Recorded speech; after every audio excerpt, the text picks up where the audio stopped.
Now moving on to the toast of the lassies. Peter's going to come round and do it in the front because he's a former teacher. We've all got to sit up straight and pay attention. Over to you, the wonderful, the inimitable Peter Barr. That's a bit much, that. I was a school teacher and I like to walk around up and down, up and down.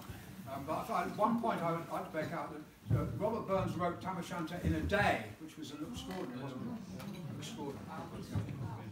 Okay, the toast to the lassies. Well now, before I started getting into the meat of the thing, I thought I must find out a little bit about the word lassie. So I did what everybody does. I went to the internet and had a look up and see whether they get a bit of background on the word lassie.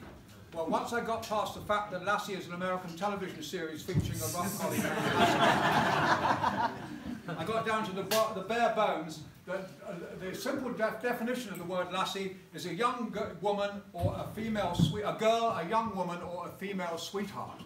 Well, that sounds really nice, but then I went on to find that there are about 140 different words associated with the word lassie. Now, I'm not going to go through all the 140 because that would be sleep making, but I will point out that some of the words were birdie, chick, cutie pie, girl, missy, teeny bopper, bobby soxer, and tootsie. So those are all derived from the word lassie. Now, some of you may remember the song by Harry Lauder, who died, the Scottish comedian and singer, who died in 1950. I looked that up on the internet too. And he sang a song, I love a lassie, I love a lassie. Well done. I love a lassie. And, but then he went on.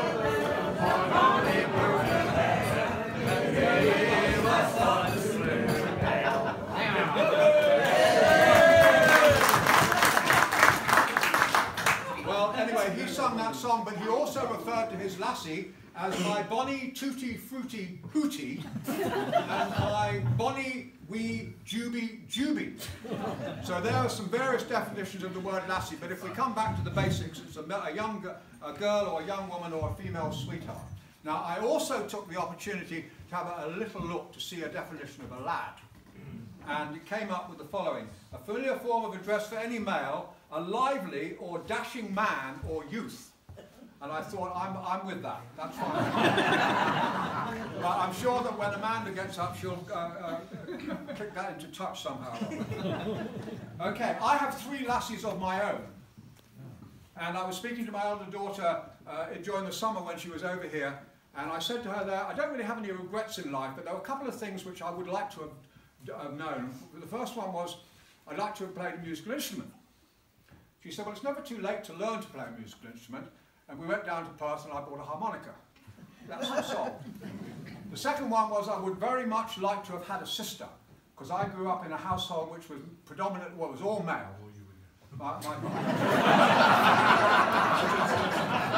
missed that one. Sorry? I was in an all-male household with my mother, and I wished I'd had a sister, because I would have been able to understand the foibles of the female, the needs of the female mind and so on. And of course now, apart from the miracle, we're past that point of me having a sister. However, those thoughts reminded me of the parable about the man and the bridge. I don't know whether you've heard the parable of the man and the bridge. Have you heard that? No, okay, we'll hear it now. There was a guy living in Oban, but his family lived on the island of Mull. And he had a real problem getting from Oban to Mull on a regular basis because of the problem with the ferries. And one day he carried out a he helped a man in the street who was in a serious problem, rather like the Good Samaritan. And this man said to him, look, I'm so pleased with what you've done to help me through this. Is there anything I can do for you?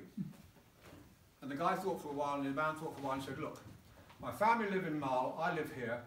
Any chance you could build a bridge from here to Craigmuir so I can get across to see my family whenever I want to? And this guy was the builder. He said, He said, that's impossible. He said, I can do most things, but I simply cannot build a bridge. It's impossible. What else would you like? So the man said, could you let me into the innermost secrets of the woman's mind? And the man said, what sort of bridge would you like?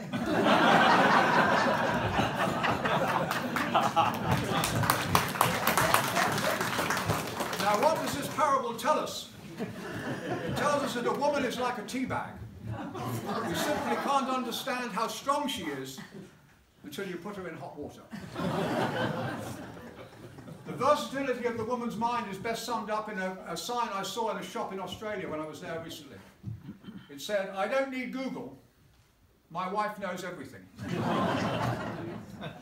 So a little bit about Robert Burns. Robert Burns, I mean, we had a great introduction there from Murray there, but I just wanted to say a couple of things about Robert Burns and his love of the Lassies.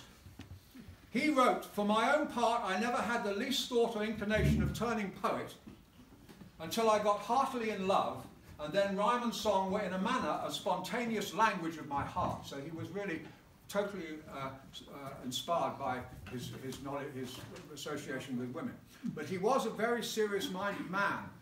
He definitely was a serious-minded man. And he was one of the few men of his time who actually treated women as his equal.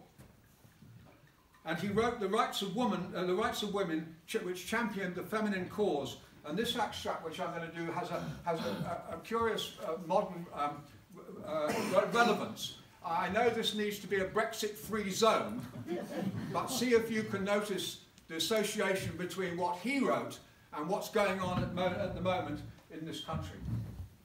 While Europe's eyes is fixed on mighty things, the fate of empires and the fall of kings, while quacks of state must each produce his plan, and even children lisp the rights of man, amid this mighty fuss, just let me mention, the rights of women merit some attention. He was clearly a modern thinker, way beyond his time, and I think he reflects what our feelings are for femininity and the female sex. Now comes the time to finish this address in rhyme. Without doubt, equality of the sexes is the way to go. Admire and respect all the lassies that we know. Appreciate the way they give their time to encourage all of us to walk the line. A sense of humour adds an element of style, also the ability to bike the extra mile. I'm sure I speak for all the lads assembled here tonight when I say our lassies are a sheer delight. So who are our lassies? There's Lynn and Polly, Amanda and Gail. Little they do appears to fail. These lassies are nobody's fool, the epitome of staying cool. Kirsty, Kathleen, Sandra and Claire, all of them extremely fair. With this lot, there's no horsing around. Their feet are always firmly on the ground. Other elite of the Killiecrankie clan are Kathy, Fiona, Eileen and Anne. You'll see them travelling to and fro, nearly always on the go. There's no doubt you'll know who I mean when I mention Lee, Meredith, Henrietta and Christine. They'll do all they can to lighten the load to help us keep the show on the road. These four names should ring a bell: Evelyn, Margaret, Bee and Isabel. Each of them as sharp as a knife, rarely capable of trouble and strife. These lassies certainly hit the spot. That's Alison, Dorothy, Loretta and Dot. They have a positive state of mind, very much the independent kind. Notice the association with Scotch and Ashes.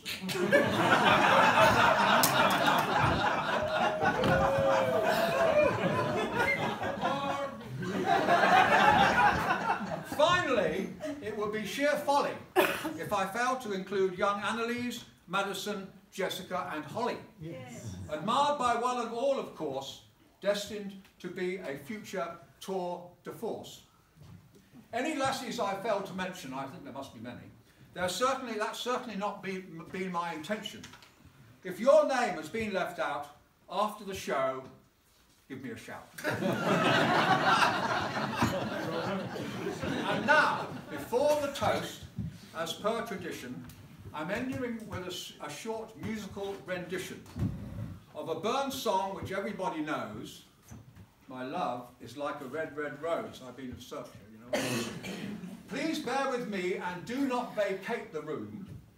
Keep that door closed, Christine. As on my harmonica, I play this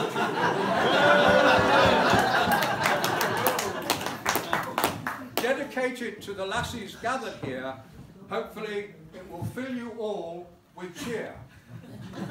Now, this is the first public performance.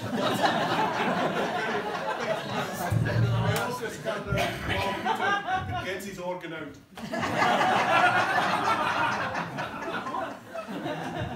Is this my joke or your joke? Okay.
I couldn't work it out.